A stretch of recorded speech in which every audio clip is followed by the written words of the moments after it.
واجعله لنا هجتين يا رب العالمين.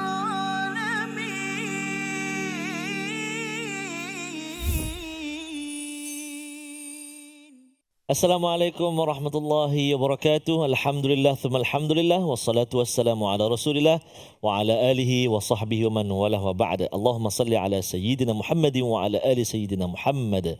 Apa khabar ayahanda dan bonda, tuan-tuan dan puan-puan, muslimin dan muslimat, ibu ayah yang dikasihi dirahmati Allah Subhanahu wa taala. Alhamdulillah hari ini kita bersua lagi dalam My Quran Time, Quran Salat Infaq, dan hari ini insya-Allah kita berada di bahagian akhir halaman yang ke-85. Menarik saya kira untuk kita sama-sama belajar dan kita sama-sama baca pada hari ini, dan insya-Allah hari ini kita bersama dengan guru kita Al-Fadil Al-Ustaz Dr. Muhammad Arif Musa, pensyarakanan Universiti Sains Islam Malaysia di Fakulti Pengajian Quran dan Sunnah. Panjang kan? Assalamualaikum Doktor. Waalaikumsalam. Boleh tadi dah? Warahmatullahi. Betul ya? Asyik pensyarakanan. Bila nak jadi tengah, bila nak jadi Saya kiri. Selamat datang Doktor sekali lagi. Alhamdulillah. Terima kasih banyak Terima mengisi dan berkongsi ilmu kepada Terima kami kasih semua. menjemput sebenarnya. Allahu Akbar. Jadi alhamdulillah Doktor, hari ini Doktor dari nilai tadi ya? Dari nilai. Dari nilai, kita ada hari ini tetamu kita Nun dari JDT. Wah, kita nak aluk-alukan selamat datang, ahlan wa sahlan wa marhaban bikum kepada daripada Ma'had Tahfiz Al-Quran Darul Tuba, Tangkak. Mana lagi kalau tak JDT. Assalamualaikum. Tak punya suara jauh-jauh. Apa khabar semua? Alhamdulillah. Terima kasih kerana datang bersama-sama memeriahkan majlis ilmu kita di My Quran Time. Tak lupa juga kita sahabat-sahabat kita dari Istiqamah yang tetap setia dan senantiasa bersama dalam My Quran Time. Hari ini Doktor, menarik saya kira, walaupun hanya 2 ayat, tapi kupasannya subhanallah, tak sabar kita nak sama-sama belajar. Namun mari kita mulakan terlebih dahulu dengan doa ringkas kita. Bismillahirrahmanirrahim. Subhanaka la ilma lana illa ma 'allamtana innaka antal alimul hakim wa la haula wa la quwwata illa billahil aliyyil azim. Rabbi zidni ilma ya rab. Jadi insya-Allah kita nak terus pelajaran atau pengajian kita pada hari ini bersama dengan Al-Fadhil Dr. Muhammad Arif Musa. Silakan Doktor. Terima kasih Ustaz Tarmizi. Jazakallah khairan Khairan katsira. Baik, alhamdulillah, wassalatu wassalamu ala Rasulillah wa ala alihi wa sahbihi wa mawalah. Assalamualaikum warahmatullahi wabarakatuh. Apa khabar tuan-tuan dan puan-puan di studio dan juga di rumah. Jadi alhamdulillah, seperti mana yang Al-Fadhil Ustaz tadi kata, alhamdulillah kita ditemani oleh para hufaz ni. Hufaz, subhanallah. Para hufaz, masya-Allah. Orang kata apa dalam hadis Nabi sallallahu alaihi wasallam menyebut ahlul Qur'ani ahlullahi wa khassatuh. Jadi ahli Al-Quran ini adalah ahli yang khas bagi Allah Subhanahu wa taala. Dan kalau kita nak jadi ahli Al-Quran, semestinya kita kena menghafaz Al-Quran. Jadi level 1 tu insya-Allah dia orang dah lepas. Subhanallah. Kan? Masya-Allah. Hafal Quran tu level 1. Habis yang kalau tak hafal level berapa tu Ustaz? Tapi selepas level 1 kita nak pergi kepada yang lebih jauh. Kita nak mentadabbur supaya apa? Supaya kita boleh beramal dengan apa yang kita telah hafal ya adik-adik. Jadi seperti mana yang disebutkan oleh Al-Fadhil Ustaz, kita pada hari ini muqarrar kita ataupun kita punya apa kita panggil silibus kita adalah pada ayat yang ke-43 dan juga ayat yang ke-44, muka surat yang ke-85 ya. Tuan-tuan dan puan-puan bolehlah buka daripada awal kerana insya-Allah sebentar lagi kita ada segmen tajwid yang mana kita akan membaca mengikuti bacaan Al-Fadhil Ustaz Tarmizi ya. Jadi ayat yang ke-43 ya tuan-tuan. Jadi sebelum kita pergi dengan lebih jauh, kita lihat terlebih dahulu sinopsis untuk kedua ayat ini. Yang pertamanya adalah ayat yang ke-43. Ia menjelaskan tentang etika pelaksanaan salat yang sempurna dan diterima oleh Allah Subhanahu wa taala. Jadi apakah etika dia, panjanglah, insya-Allah nanti kita akan jelaskan. Kemudian pada ayat yang ke-44 ya akan diceritakan tentang pertanyaan tentang orang Yahudi yang lebih memilih kesesatan berbanding hidayah yang Allah Subhanahu wa taala turunkan. Itu pada ayat yang kedua. Jadi sebelum kita nak mengupas satu persatu adalah lebih berkat jikalau kita membaca ayat-ayat ini terlebih dahulu, dan saya serahkan kembali kepada Al-Fadhil Ustaz. Terima kasih Al-Fatih Doktor. Subhanallah. Assalamualaikum warahmatullahi wabarakatuh. Sekali lagi buat ibu-ibu, ayah-ayah, sahabat Al-Quran dikasihi Allah Subhanahu Wa Taala. Moga-moga terus sihat, ceria, bahagia bersama dengan Al-Quran. Dan hari ini kita nak baca 2 ayat, walaupun 2 ayat, tapi ayat yang pertama tu ataupun ayat yang ke-43 tu panjang, Doktor. Ya, betul. Panjang, masya-Allah. Kalau nak menghafal kejap lagi ni, Allah. Itulah, sambung besok. Jadi insyaAllah ibu ayah dikasihi Allah SWT, saya kira sudah bersedia. Kita nak cuba membaca ayat yang ke-43 dan juga ayat yang ke-44. Jika sebelum ini kita menggunakan bacaan murattal taranum jaharkah, hari ini kita nak cuba mula dengan bacaan murattal taranum bayyati. Taranum apa adik-adik? Sebut bayati tu dah sedap. Mari kita baca ayat 43 dan 44 insya-Allah. A'udzubillahi minasyaitonirrajim. Bismillahirrahmanirrahim. Ya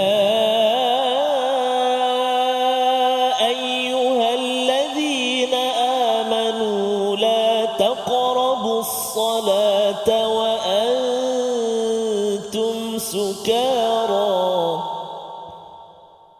لا تقربوا الصلاة وأنتم سكارى حتى تعلموا ما تقولون ولا جنبا إلا حتى تعلموا ما تقولون ولا جنبا إلا عابري سبيل حتى تغتسلوا وإن كنتم مرضى أو على سفر أو أحد منكم أو جاء أحد منكم من الغائط أو لامستم النساء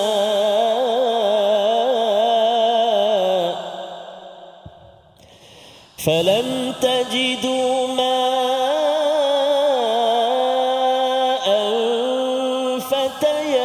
فتيمموا صعيدا طيبا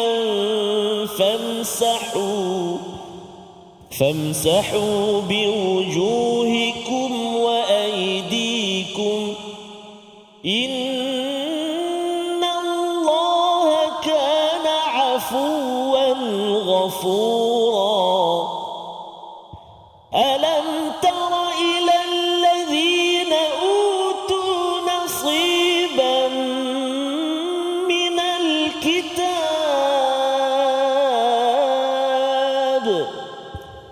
ألم تر إلى الذين أوتوا نصيبا من الكتاب يشترون الضلالة ويريدون أن تضلوا السبيل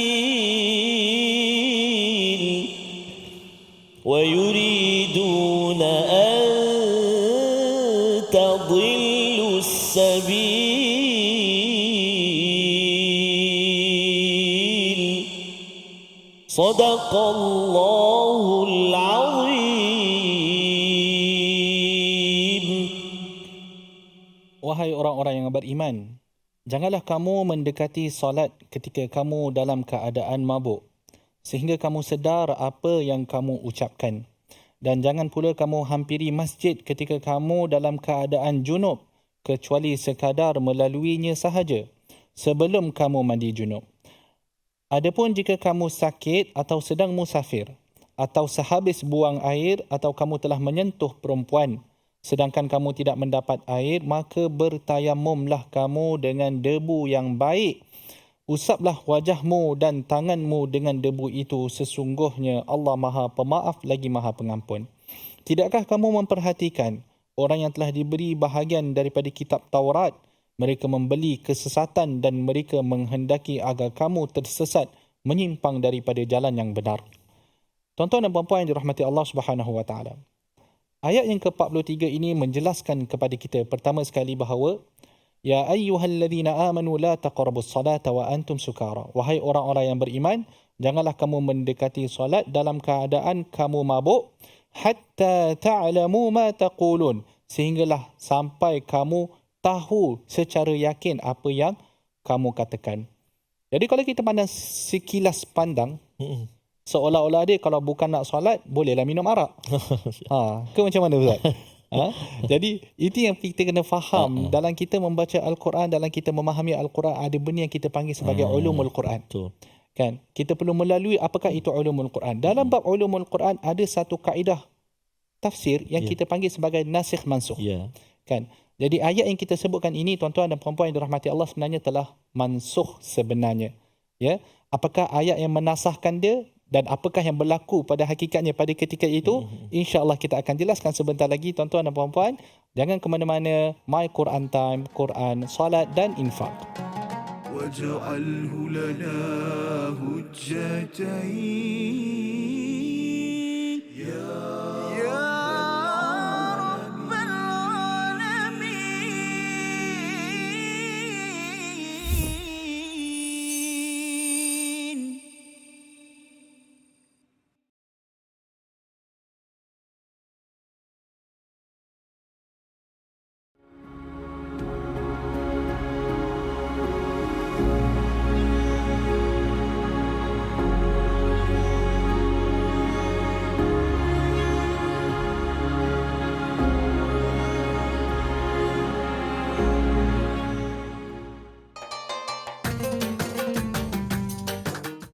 اقرأ باسم ربك الذي خلق. Hayati isi kandungan Al-Quran dalam My Quran Time. Setiap hari jam 12.30 hari di TV9 dan saluran Astro 149. Quran, Salat. infak.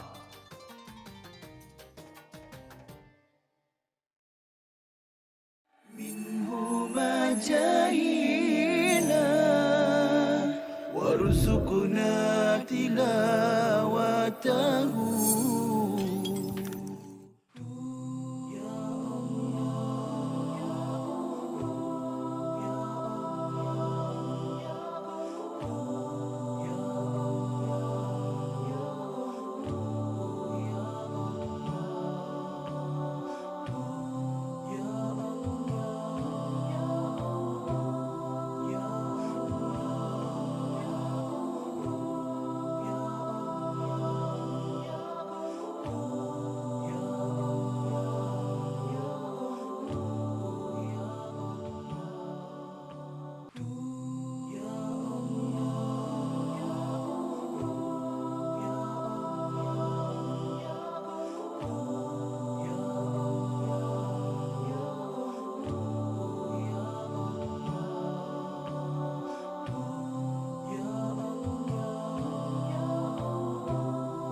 واجعله لنا هجتين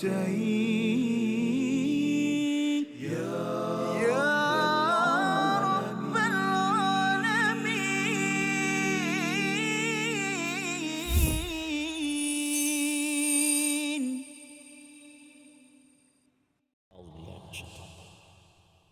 يا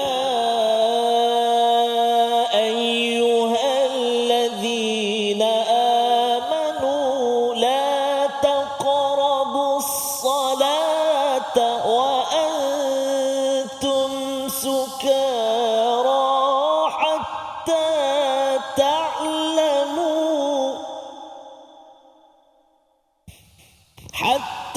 تعلموا ما تقولون ولا جنبا إلا عابري سبيل حتى تغتسلوا Sadaqallahul Azim.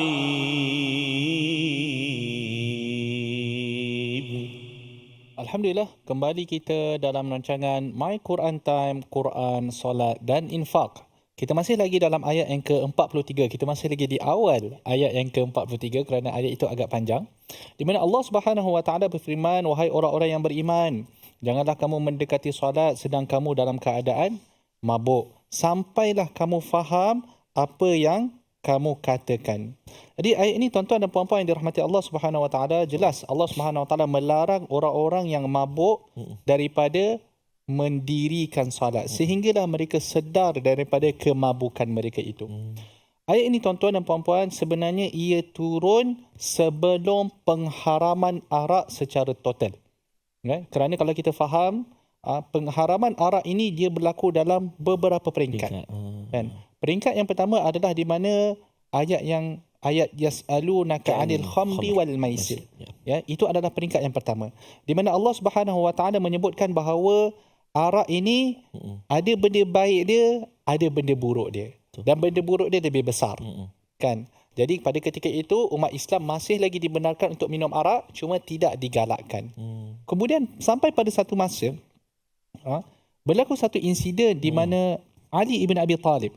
Ali ibn Abi Talib diriwayatkan oleh Abi Abdullah As-Salami, diriwayatkan bahawa Ali ibn Abi Talib mereka dijemput oleh Abdul Rahman bin Auf.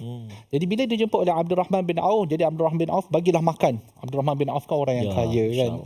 Jadi dia bagi makan semua apa semua, kemudian dihidangkan arak kerana menjadi dia punya tradisi pada ketika itu untuk mereka menghidangkan arak kepada tetamu-tetamu. Jadi mereka mulalah minum arak dan sekali lagi saya jelaskan bahawa ia sebelum arak diharamkan. Jangan pula pandang para sahabat pun minum arak. Jangan kira-kira macam tu. Ya, ini sebelum arak itu diharamkan. Jadi kemudian bila sampailah waktu solat, bila nak waktu solat tu qaddamu aliyan, di dalam riwayat itu disebut. Maka mereka kata okey Ali jadi imam. Tapi semua orang tengah mabuk ni. Semua orang tengah mabuk. Jadi Ali jadi imam. Bila Ali jadi imam tu, maka Ali dia nak baca surah Al-Kafirun. Ya, dia baca qul ya ayyuhal kafirun, sepatutnya la a'budu ma ta'budun. Ali dia terbuang la tu. Jadi makna tu dia terubah 100%. Masya-Allah. Dia tukar habis. Jadi dia tukar daripada aku tidak menyembah apa yang aku sembah, dia jadi aku sembah apa yang kamu sembah. Maksudnya kita share. Kalau kamu sembah berhala, anggap aku sekali sembah berhala. Kan? Jadi kat situ konsep ayat itu sendiri, pendirian ayat itu telah berubah. Kan? Maka di saat itu Allah Subhanahu Wa Taala menurunkan ya ayyuhalladzina amanu la taqrabus salah. Wahai orang-orang yang beriman, janganlah kamu melaksanakan solat ketika mana kamu sedang mabuk, sehinggalah kamu sedar daripada mabuk itu, kamu tahu apa yang kamu cakapkan. Kerana tak mau ulang balik apa yang berlaku pada Ali radhiyallahu anhu. Tetapi ini adalah peringkat yang kedua. Menarik dia, Umar bin Al-Khattab radhiyallahu anhu adalah seorang yang sangat, kita kata orang yang sangat cerdik. Umar ni dia dah pandang dah arak ni sebenarnya tak elok untuk masyarakat, untuk Islam. Kan? Tetapi dia tak boleh nak mensyaratkan apa-apa sebab syarat itu daripada Allah Subhanahu Wa Taala. Jadi setiap kali turunnya ayat, Allah Subhanahu Wa Taala, Umar akan kata Allahumma bayyin lana fil khamri bayanan syafiyah. Ya Allah, turunkanlah syariat yang mana syariat ini akan menjelaskan betul-betul tentang arak ni. Jadi itu pada ayat yang pertama, yas'alunaka 'anil khamri wal maisir. Bila mana turun ayat yang kedua, Umar masih tak puas hati lagi. Kan? Umar kata Allahumma bayyin lana fil khamri bayanan syafiyah. Maksudnya walaupun ayat ini melarang orang-orang beriman daripada salat, tetapi Umar tak puas hati. Dia masih doa pada Allah SWT, ya Allah bagilah penjelasan yang betul-betul jelas. Sampailah turun ayat yang di surah Al-Maidah. Innamal khamri wal maisiru wal ansab rijsun min amali syaitan fajtanibuh. Kan barulah diharamkan arak itu secara total. Fahal antum muntahun. Ada pada ayat itu dikatakan fahal antum muntahun. Adakah kamu nak berhenti? Pada ketika ini yang berhenti siapa? Sepatutnya orang yang minum arak tu lah. Tapi Omar pun terasa, dia kata apa? Intahaina. Maksudnya dia, okey, itu je lah doa yang aku doa cukup lah kan. Jadi pendek kata, inilah berlakunya kita kata bitadrij. Secara berperingkat arak itu diharamkan kerana apa? Kerana masyarakat Arab pada ketika itu sangat-sangat suka untuk minum arak. Jadi untuk nak melarang arak secara total daripada awal-awal sekali, kemungkinan akan ada Orang kata ketidakpuasan hati ataupun umat Islam tidak boleh nak menerima. Jadi itulah dia ayat ya ayyuhallazina amanu la taqrabus salata wa antum sukara hatta ta'lamu ma taqulun, sehinggalah kamu sedar betul-betul apa yang kamu baca. Ya tuan-tuan dan puan-puan, bila mana para ulama menjelaskan tentang ayat ini tuan-tuan, mereka juga membincangkan bahawa orang yang minum arak tidak dibenar, haram bagi dia untuk bersolat. Kan, arak tu memang dah haram dah lah. Kan, tapi untuk dia nak bersolat pun haram, tidak boleh. Walaupun ayat ini telah mansuh. Jadi dia tidak boleh solat, dan kalau ikut pendapat ulama juga, orang yang mabuk tidak boleh mendekati masjid pun. Sebab dalam ayat ni jangan kamu mendekati solat. Solat kat situ ada setengah ulama menafsirkan bahawa ia adalah tempat solat sekali. Solat dan juga tempat dia. Kan? Jadi orang-orang yang mabuk ni tuan-tuan, jangan kasih masuk masjid. Jangan kasih masuk masjid. Sebab kita tak tahu apa benda dia akan buat. Kan, dia tak sedar, tuan-tuan, dia akan muntah lah, tak apa benda najis dibawa. Dia akan azan pukul 10 pagi dah abang lah. Kalau dia azan pukul 10 pagi kan, tak ke lepas tu orang kampung datang dengan kayu datang. Kan? Jadi orang yang mabuk juga tidak dibenarkan untuk mendekati masjid. Para ulama juga bila mereka membincangkan tentang ayat ni, kan, dia bincang tentang satu masalah di mana kalau kita mengantuk, kalau kita mengantuk, terlampau mengantuk sangat, janganlah kita solat. Sampailah kita boleh sedar apa yang kita baca. Sebab takut-takut kalau kita mengantuk sangat, nak baca Fatihah, baca surah Baqarah contohlah kan. Lepas tu tak baca rukun Fatihah. Lepas tu yang zikir sebelah sini baca sebelah sini. Sebab tu Nabi SAW menyebut idza na'isa ahadukum fis salah falyanam. Maksudnya kalau lah seseorang itu terlampau mengantuk sangat dalam solat dia, maka tidur dulu. Kan? Ataupun falyarqud, ambil tidur sekejap lah. Kan, janganlah tidur sampai habis waktu. Kan, kebetulan subuh ngantuk tidur sampai jadi subuh gajah. Jangan macam tu. Kan, maksudnya tidur sekejap sahaja, tetapi kita perlulah bangun dan melaksanakan solat ataupun mendirikan solat. Yang penting adalah supaya kita jangan terlampau sangat ngantuk sampai tidak boleh nak baca. Kemudian para ulama juga jelas, kalau kita tengok pada ayat ini, kalau boleh, kalau kita nak solat lah tuan-tuan dan puan-puan yang dirahmati Allah, janganlah kita menyibukkan diri kita dengan sesuatu yang akan bila masa kita solat, kita tak boleh nak khusyuk. Nak solat ke kita tak boleh nak khusyuk. Contohlah, sebelum kita nak solat tu, kita goreng ikan dulu. Sudah. Kan? Sebelum solat, dah ambil wuduk apa semua, dah pakai telekong apa semua kan, dia pergi goreng dulu ikan. Kan? Lepas tu dia pun pergi solat. Kerana ditakuti dalam sana, dia kata, tadi aku matikan api ke tidak? Ikan balik tak kata? Ikan nak terbalik ke? Tadi aku letak ikan yang betul ke? Berapa ikan aku letak? Kan? Jadi belum apa-apa kita telah menyibukkan diri kita dengan sesuatu yang akan mengganggu kita daripada khusyuk di dalam solat. Jadi kalau boleh elakkan semua benda yang boleh mengganggu solat kita itu, kalau boleh kita elakkan.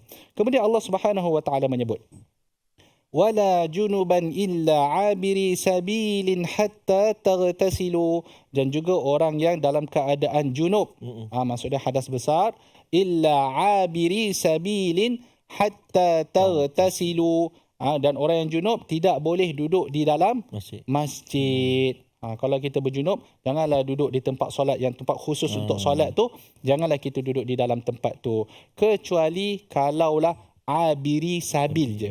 Maksudnya ada hajat kita nak lalu je. Itu pun para ulama menyebut kalaulah dengan syarat tidak mengotorkan masjid. Ini lebih kepada untuk golongan wanita lah.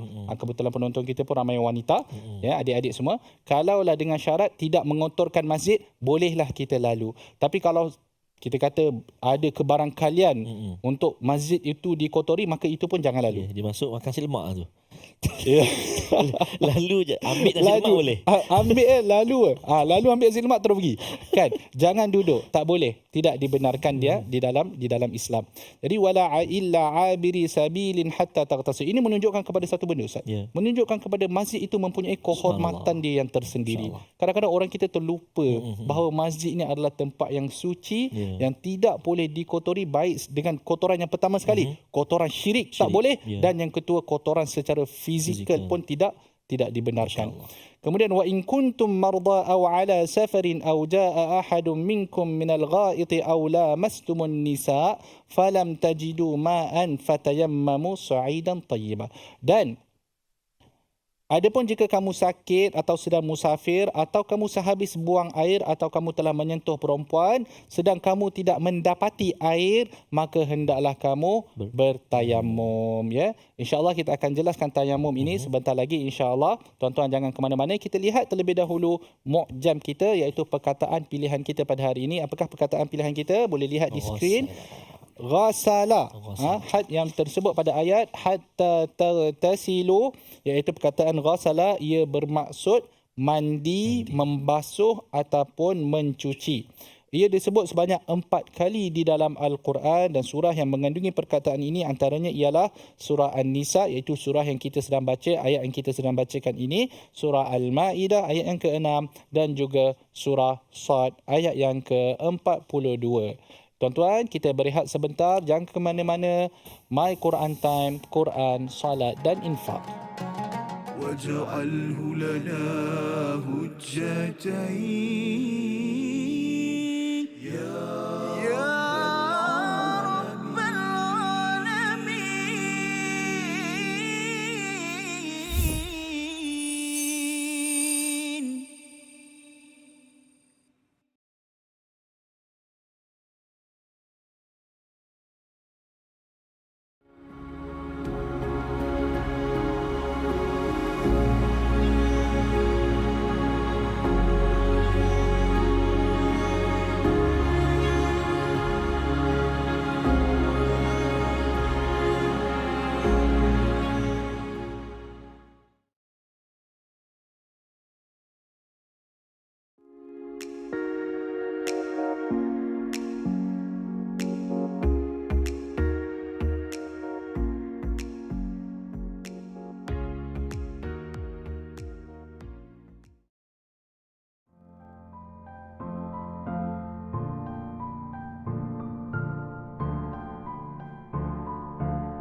جاهنا وارزقنا تلاوته. Tidak ada. Yang paling ada pun, yang paling warid dalam hadis Nabi SAW pun satu saja, iaitu pada esoknya baru kita tahu, bukan malam tu. Jadi malam tu kita tak dapat tahu, melainkan kalau kita gunakan ayat Al-Quran tadi, salam tu maksudnya apa? Sejahtera, ataupun rasa tenang. Tapi masalahnya tenang ni berbeza ikut orang kan. Ada orang dia tak tenang hidup dia kan. Macam mana kan? Bukan malam tu yang tenang ataupun tak tenang. Kalau tanda daripada Al-Quran, salam tu saja. Tapi kalau dalam hadis, satu-satunya hadis yang menceritakan tentang tanda dia adalah pada keesokan paginya, matahari yang terbit tu tidak terlalu terik. Dan suasana pada waktu pagi esok tu, masa matahari terbit tu, tidak terlalu panas dan tidak terlalu sejuk. Dia sedang-sedang dan dia nyaman. Itu sahaja. Dalam hadis yang sahih, itu sahaja tanda yang kita boleh tahu. Maksudnya apa? Maksudnya kita cuma boleh tahu malam itu malam Al-Qadar selepas dia berlalu, bukan semasa ia berlalu. Macam malam ni, macam kita WhatsApp member-member kan, tak.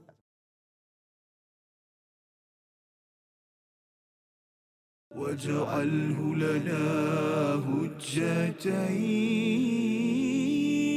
يا رب العالمين.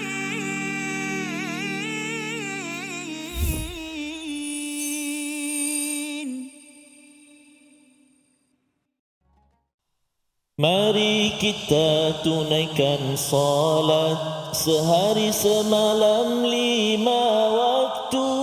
Nabi kita Nabi Muhammad, Tuhan kita Allah yang satu. Rabbi ja'alni muqimas salati wa min dhurriyyati. Ya Allah, jadikan aku dan zuriatku mendirikan salat.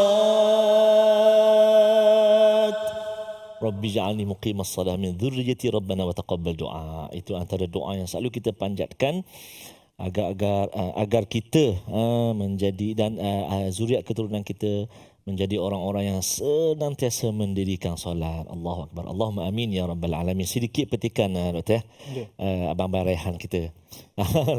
Dia tak ada chorus tu, tak ada. Dia macam tu je. Jadi ibu ayah sekalian yang dikasihi rahmat Allah, teringat Dr. Arif sebut tadi kisah Sayyidina Ali dan para sahabat kan. Kalau kita sekarang ni dia tak tertukar apa tu lakum dinukum tak, ataupun wala antum abiduna ma'abud, tak tukar, dia tak jumpa cari. Oh ya. Sesat. Sesat. Kan, qul ya ayyuhal kafirun la a'budu ma ta'budun wala antum 'abiduna ma a'bud wala ana 'abidun ma 'abadtum wala antum 'abiduna ma a'bud wala ana 'abidun ma 'abadtum wala antum, tak jumpa. Jemaah kat belakang tengah ambil wuduk, lakum dinukum kata. Allah, naya betul jemaah. Dia pula lambat ambil wuduk, patut awal duduk depan belakang imam. Lakum lah dia kata. Ini Kawan ambil tak isyak, jumpa. maghrib isyak baru Allah habis. Akbar, tak jumpa. Jadi itu maksudnya Doktor kita solat dan kadang-kadang kita ada pengalaman kita jadi imam. Itulah keadaannya, suasananya kan. Betul, Tambah betul. dekat RNR ke surau kat kampung kita ke apa. Jadi kena belajar juga. Ataupun kena ada juga surah-surah yang kalau boleh kita hafal untuk yelah untuk bekalan kita lah. Kadang-kadang Betul. Ustaz, bila Ustaz sebutkan tentang RNR tadi, Ya. saya baru-baru ni yalah ada orang sebutkan pada saya, ada orang tu dia jadi imam di RNR, dia baca surah Al-Mulk daripada awal sampai habis. Allahu Akbar. Surah solat maghrib kalau tak silap saya, dia baca surah Al-Mulk daripada awal sampai habis. Agaknya Saya rasa dia- yang tu pun perlu diberi perhatian juga. Perlu diberi perhatian. Agak-agak lah solat pun boleh qasar. Iya. Lagilah bacaan lah. Betul, Ustaz. Jadi betul itu subhanallah peringatan-peringatan ataupun perhatian untuk kita bersama dalam pada kita mendirikan solat. Subhanallah, masya-Allah, tabarakallah. Baik. Jadi insya-Allah kita nak singgah sekejap ke ruangan tajwid kita. Kita nak melihat iaitu yang pertama, menyempurnakan hukum mad yang terdapat dalam ayat yang ke-43 ataupun fokusnya di awal ayat yang ke-43, iaitulah mad jaiz munfasil. Mad jaiz munfasil. A'udzubillahi minasyaitonirrajim. Ya ayyuhalladzina amanu. 1, 2, 3. Silakan.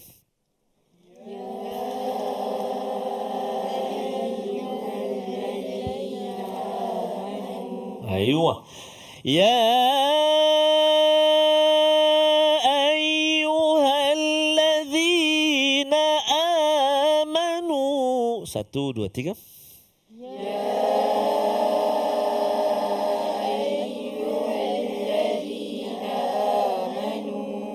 Baik, itu contoh mad jaiz munfasil. Antaranya kalau kita baca ketika wasal atau sambung bacaan, kita boleh membaca dengan kadar 4 atau 5 harakat. Adapun kalau kita berhenti, kita waqaf pada mad jaiz, kita baca dengan 2 harakat kan. Baik. Jadi kerja rumah untuk ibu-ibu, ayah-ayah, sahabat Al-Quran semuanya. Wah, ada kerja rumah dia kata.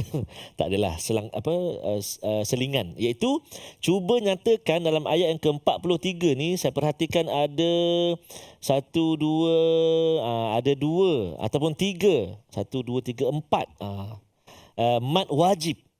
Dalam ayat yang ke-43, sila nyatakan ataupun kongsikan, sila share dekat ruangan komen. Apa lagi kalimah yang melibatkan mad wajib? Contoh 1, auja'a, kan? Lepas tu ada lagi lepas tu berapa kalimah? 3 kalimah lagi. Sila kongsikan baik.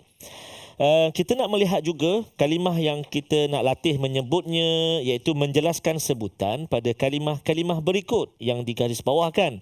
Antaranya yang pertama, a'udzubillahi minasyaitonirrajim. La taqrabus salah. Cuba 1, 2, 3.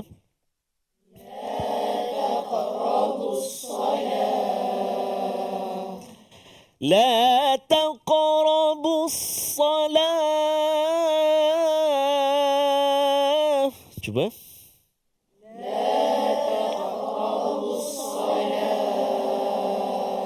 Subhanallah, bagus dia ikut sekali taranum. Dia tak suruh. Betul dah tu. Bagus. Ikut dengan taranum lah. Ibu-ibu ayah kat rumah ikut tak? Ikut Ustaz. Ikut dia tu kan. Macam tak tahu je Ustaz ni. Okey. La taqrabu. Hati-hati pada kalimah taqrabu. Huruf qaf sebelum dia huruf ta. Maka jangan kita terkesan dengan tebal huruf qaf, isti'la pada huruf qaf. Ta tu jadi tebal. Toq, la toq. Nak tebalkan qaf, ta tu terikut ataupun terkesan. Jadi hati-hati. La ta. Cuba la ta. La ta. La ta. Qa. La taqa. La taqa. Jadi jangan pula istifat ataupun nipis pada ta. Qaf pula terkesan. La takrabu. Jadi kaf pula. La taka. Tak nak. La taqa. Cuba. La taqa. La taqa. Huruf qaf adalah salah satu daripada huruf qalqalah. Dan dia adalah sukun yang asal.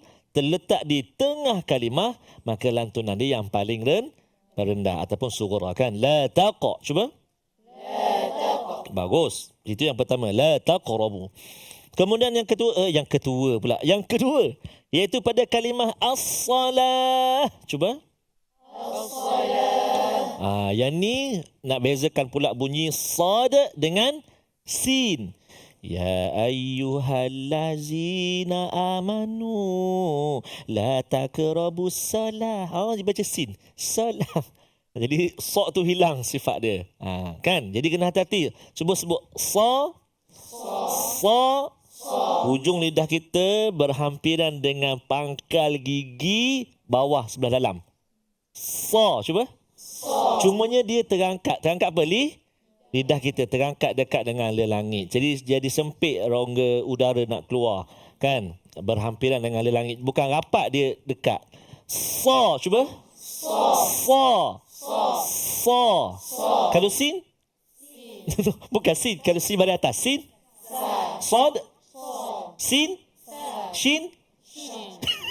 Shin sha. Latihan lah. Okey. Kalau sin sa. Sa. Beza kan? Sa. Sa. Biasanya orang mana yang selalu sebut sa ni? Nak sa ke dua?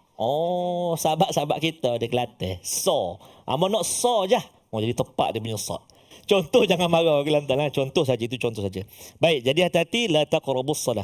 Yang ketiga, iaitu sebelum kita hafal kalimah hatta. Cuba sebut hatta. Ha pedas. Ataupun kita di tengah rongga kerongkongan kita ha. Jadi kena jelaskan supaya tak tertukar dengan ha. Ada yang baca ha. Sukara hatta waduha. Kan? Dia semua ha semua. Jadi kena hati-hati. Hatta. Cuba. Hatta. Last kali. Tagtasilu. Yang tagtasilu ni biasanya berlaku dia tertukar dengan ain. Hatta ta'tasilu. Ain dengan ghain. Jadi kena hati-hati supaya tak tertukar dengan huruf ain. Hatta tagtasilu. Cuba. Alhamdulillah. Ayuh kita cuba menghafal beberapa kalimah dalam ayat ke-43. A'udzubillahi minasyaitanirrajim. Perhatikan. Ya ayyuhallazina amanu la taqrabus salah. Cuba dulu 1 2 3.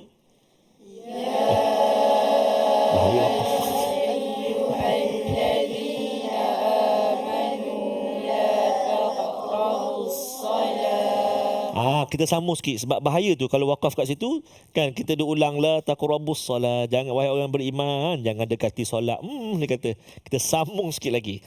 Ya ayyuhallazina amanu la taqrabus salata wa antum sukara. Tarik nafas. 1 2 3.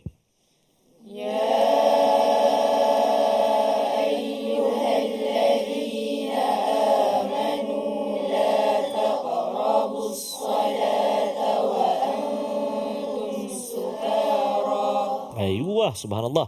Ya ayyuhallazina amanu. 4 dulu. 1 2 3. Ya ayyuhallazina amanu la taqrabus salata wa antum sukara. La taqrabus salata wa antum Oleh kerana anak-anak adik-adik kita dari Ma'had Tahfiz Darul Tuba, kita nak dengar. Cuba baca daripada ya ayyuhallazina amanu sampai wa antum sukara tanpa melihat Al-Quran. Kalau untuk ustaz-ustaz, Ya. anak-anak ni kalau boleh sampai tartasilu terus. Tartasilu. Masya Allah. Ada potong kan? Doktor suruh sampai tartasilu. Okey. Kita sambung sikit lagi. Daripada hatta. Hatta ta'lamu ma taquluna wa la junuban illa abiri sabilin hatta taghtasilu. 1, 2, 3.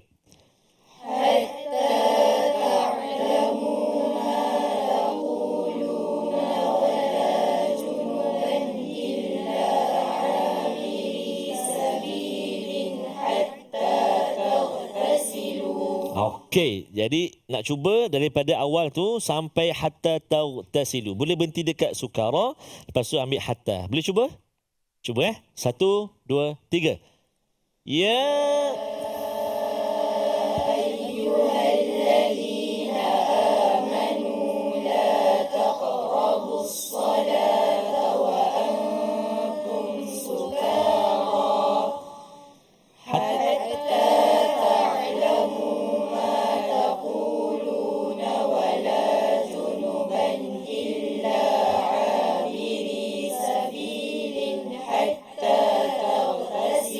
Masya Allah, tabarakallah. Hafal Quran. Kalau nak, Ya. kalau ada masa lagi nak suruh sampai muka surat sebelah. Sampai ke surat sebelah ni kan. Allahu Akbar. Lepas ni lah insya-Allah. InsyaAllah. Tahniah Masya-Allah, bagus baca. Alhamdulillah. Ibu ayah yang dikasihi rahmat Allah SWT, moga-moga ada anak-anak kita atau zuriat keturunan kita, cucu-cucu kita ke yang menjadi salah seorang daripada penghafal Al-Quran, dapat hafal Al-Quran kalamullah Azza wa Jalla. Amin ya rabbal alamin. Mudah-mudahan insya-Allah sama-sama kita doa, dan kita doakan juga kepada adik-adik kita dari Ma'had Tahfiz Darul Tuba, dipermudahkan oleh Allah SWT untuk terus menghafal dan menjaga hafalan. Amin ya rabbal alamin. Jangan ke mana-mana, kita nak berehat seketika, kembali selepas ini pastinya dalam My Quran Time. Quran, salat, infaq, insya-Allah. واجعله لنا هجتين يا رب العالمين.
جاهنا وارزقنا تلاوته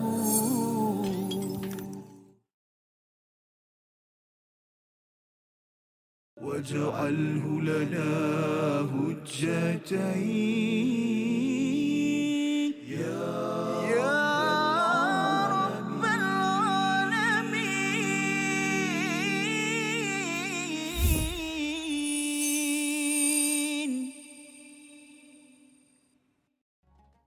أعوذ بالله من الشيطان الرجيم.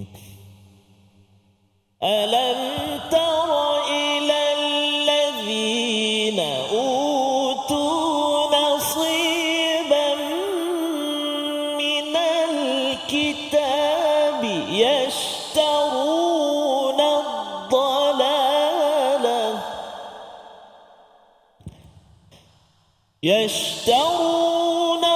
الضلالة ويريدون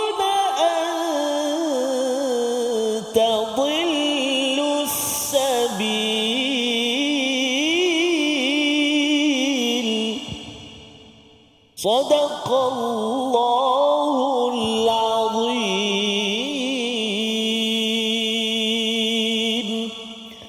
Alhamdulillah, kembali kita dalam rancangan My Quran Time, Quran, Salat dan Infak. Tuan-tuan dan puan-puan yang dirahmati Allah Subhanahu Wa Taala, kita masih lagi pada ayat yang ke-43 menceritakan tentang tayamum. Ya. Jadi di mana Allah Subhanahu Wa Taala berfirman, wa in kuntum marda, dan jikalau kamu sakit, au ala safar, ataupun kamu dalam perjalanan, kamu sedang bermusafir, au jaa ahadum minkum minal ghaid, ataupun datang salah seorang daripada kamu itu daripada tempat buang air. Menarik ayat dia tak kata selepas kamu buang air. Dia kata kamu datang daripada tempat buang air. Itu orang kata uslub yang kita kata beradab di dalam Al-Quran. Ya. Au lamastumun nisa, ataupun kamu menyentuh wanita lalu kamu tidak mendapati air, maka hendaklah kamu bertayamum. Jadi tuan-tuan dan puan-puan yang dirahmati Allah Subhanahu Wa Taala, Islam ini adalah satu agama yang mudah. Yuridullahu bikumul yusra wa la yuridu bikumul usr. Allah Subhanahu Wa Taala menginginkan bagi kamu kemudahan dan Allah tidak ingin menyukarkan kamu. Kerana itu, dalam kita nak mendirikan solat, kita pun tahu kita hendaklah berwuduk terlebih dahulu. Ya, tetapi ada beberapa masa, beberapa situasi yang mana kita tidak boleh nak berwuduk, tuan-tuan. Contoh kalau dalam keadaan kita sakit. Dan sakit itu bukan sakit orang kata sesama tak payah ambil wuduk, bukan macam tu. Kan? Sakit yang tidak boleh kena air. Contoh kalau melecur satu badan, kan, tak boleh nak ambil wuduk. Kan? Dalam keadaan itu kita hendaklah bertayamum ketika mana sudah masuk waktu dan ingin mendirikan solat. Kerana pada zaman dahulu, pada zaman Nabi SAW, ada seorang sahabat ni, kesian dia jugalah, kesian sahabat ni. Dia sedang dalam bermusafir. Semasa dia sedang bermusafir tu, asaba ra'sahu hajar. Maksudnya dia terkena batu dekat kepala dia. Fashajja ra'sah. Dan luka, dia punya kepala tu terluka. Kan, luka teruk. Kemudian kebetulan dalam musafir tu Allah mimpi pula dah. Dahlah kepala sakit, mimpi pula dah. Tapi ditakdirkan Allah SWT. Dia termimpi. Kan, mimpi apa tuan-tuan faham sendiri dah. Jadi selepas mana dia mimpi, hendaklah dia mandi wajib lah, nak menunaikan solat, nak mendirikan solat. Kemudian dia bertanya kepada para sahabat yang lain, dia kata, aku ni sakit ni, kepala aku berdarah, aku tak boleh kena air. Kan, aku kena berwuduk juga ke? Para sahabat yang lain pergi cakap apa? Kamu kena juga ambil wuduk. Allah. Ya Allah. Jadi nak kata para sahabat ni lain kan, dia nak juga solat, dia ambil wuduk juga, meninggal rahimahullah. Radhiyallahu an, meninggal. Para sahabat tu meninggal. Kemudian berita itu sampai kepada Nabi SAW. Nabi SAW punyalah marah. Kan, Nabi SAW kata, kamu telah membunuh dia.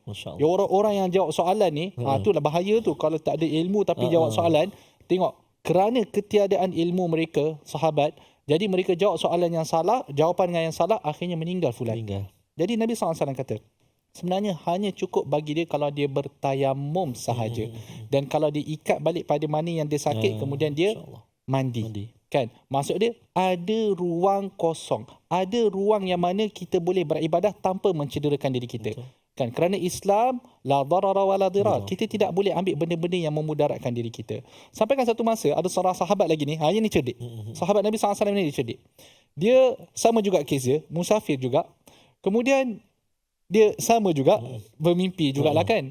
Lepas tu, malam tu, dia kata malam yang sangat lailah baridah. Maksudnya, malam tu terlampau sejuk. Terlampau sejuk. Kan, dan kita fahamlah sujud negara Arab ni lain. Kadang-kadang dia boleh sampai ke mau menusuk tulang. Sahabat ni dia buat apa? Dia tayamum.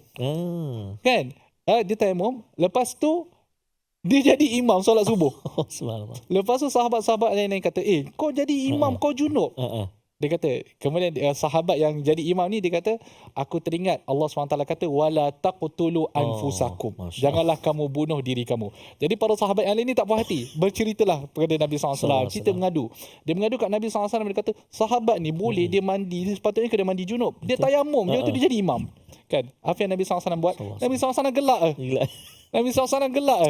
Kan? Maksud dia, Nabi SAW kata, benda yang dia buat tu adalah Betul. Betul. Dan dia Masya berjaya Allah. menyelamatkan diri dia. Kalau sahabat yang tadi tidak berjaya, radhiyallahu an, tapi sahabat yang ni dia berjaya menyelamatkan diri dia, tak payah mandi sebab apa? Sejuk sangat. Jadi pendek kata, kalaulah dalam keadaan sakit ataupun dalam keadaan musafir, sedang bermusafir ataupun kita ialah berhadas, tak kisahlah hadas kecil, aulamastum nisa. Aulamastum nisa ini satu perbincangan yang panjang di kalangan ulama. Ada yang kata aulamastum itu bermaksud jima, ada yang mengatakan aulamastum bermaksud menyentuh, dan itu adalah mazhab Syafi'i lah.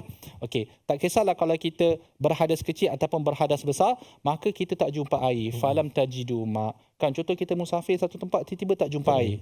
Kan? Kat Malaysia ni susah sikit lah, tapi mungkin kat tempat lain mungkin lah kot kan. Ataupun kita tak jumpa air, selepas mana kita cari? Tu ulama jelaskan tu. Kena cari dulu air tu. Jangan datang-datang tengok tak ada air dah, ambil tayamum. Mudah macam tu kan. Jangan ambil mudah sangatlah. Benda tu mudah, tapi jangan ambil mudah. Macam tu. Jadi kena cari air dulu. Kan? Cari air yang mana yang kita mampu. Jadi ulama pun benda ni ada dibahaskan di dalam kitab fiqh sejauh mana kita perlu ambil air, yang tu tak perlu dijelaskan di sinilah. Jadi kita kena cuba untuk mencari air terlebih dahulu. Ya, kalau dah tak jumpa air, okey, waktu solat pun dah masuk, kan terlepas pula waktu solat kan. Jadi hendaklah kita bertayamum. Jadi tuan-tuan, tayamum ni saya yakin tuan-tuan bolehlah baca kitab-kitab fiqh bagaimana untuk kita bertayamum. Kalau mazhab Syafi'i ini darbatan lah. Maksud dia tekan, ambil debu, tepuk, pasu muka, lepas tu tepuk lagi sekali. Ke Ustaz nak buat ni praktikal? InsyaAllah Itu rancangan lain kot. Okey.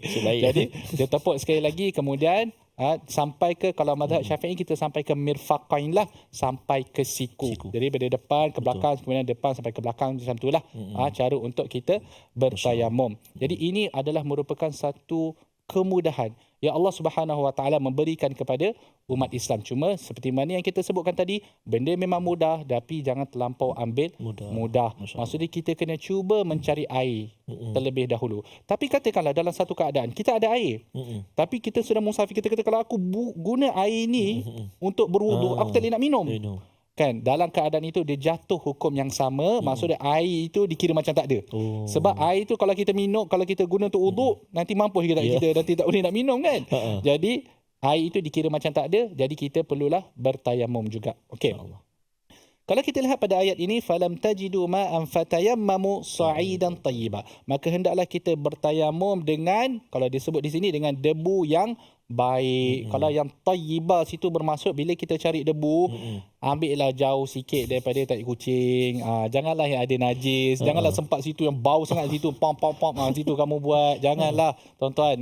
Memanglah kita ambil debu, tapi ambillah debu yang baik. Kan, kalau mazhab Syafi'i dia lebih kepada debu sahaja, tapi kalau kita pergi kepada mazhab Hanafi, dia boleh pakai batu, boleh juga. Kan, itu untuk mazhab yang lain. Tapi kalau Syafi'i kita lebih kepada debu sahaja, tapi yang penting debu yang jauh daripada najis, yang debu. Sebab itu disebut tayyiba.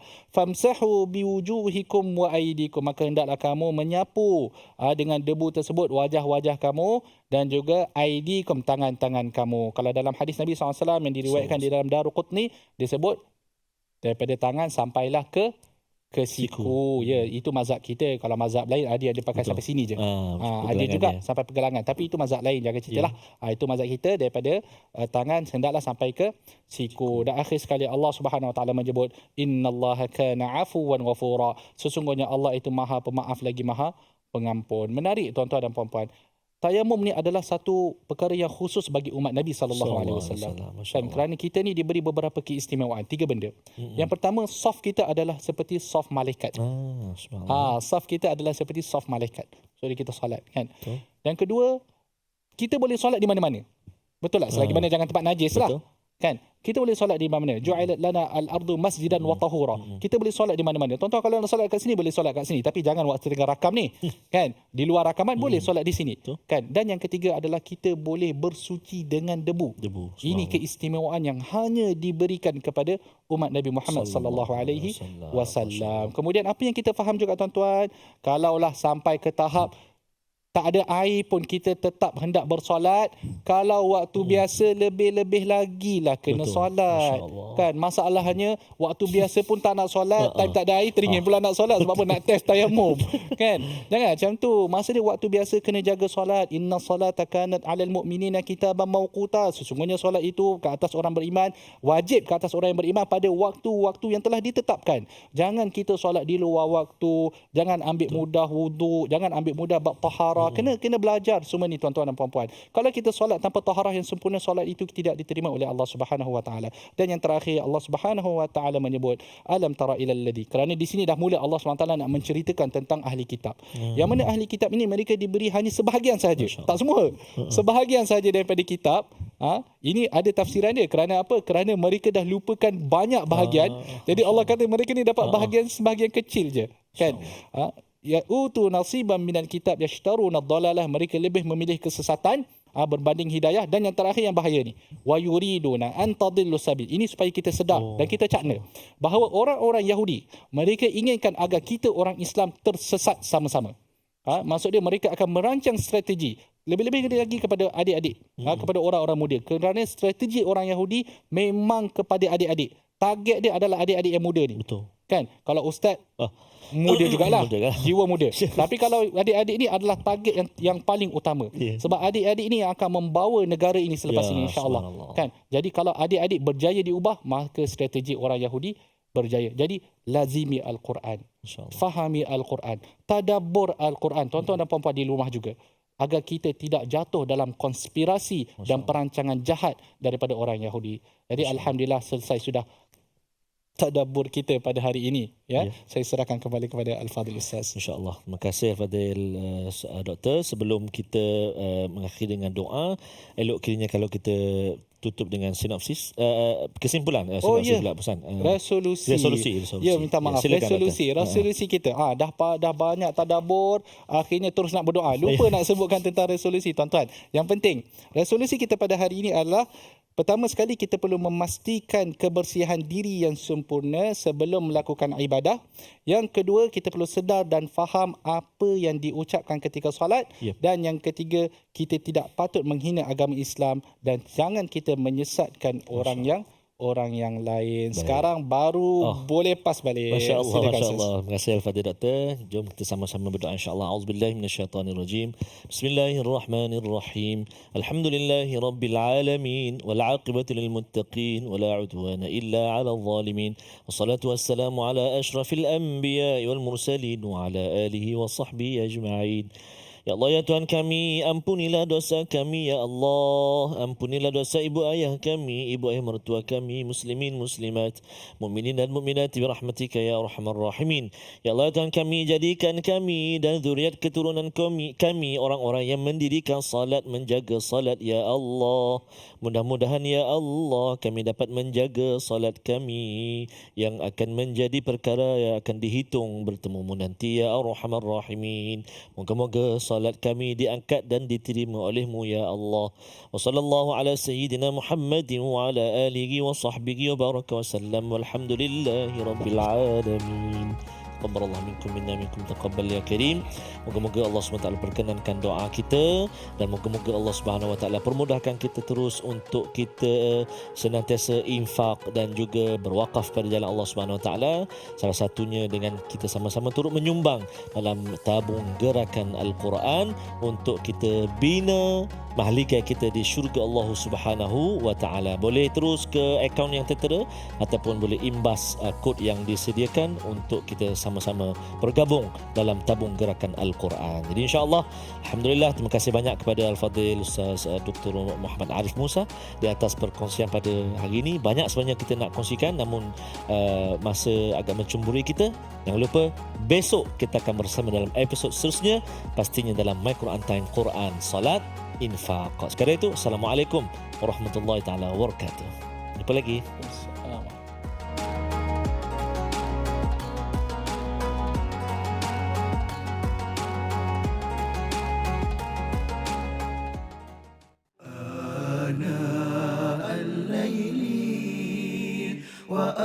وأطراف النهار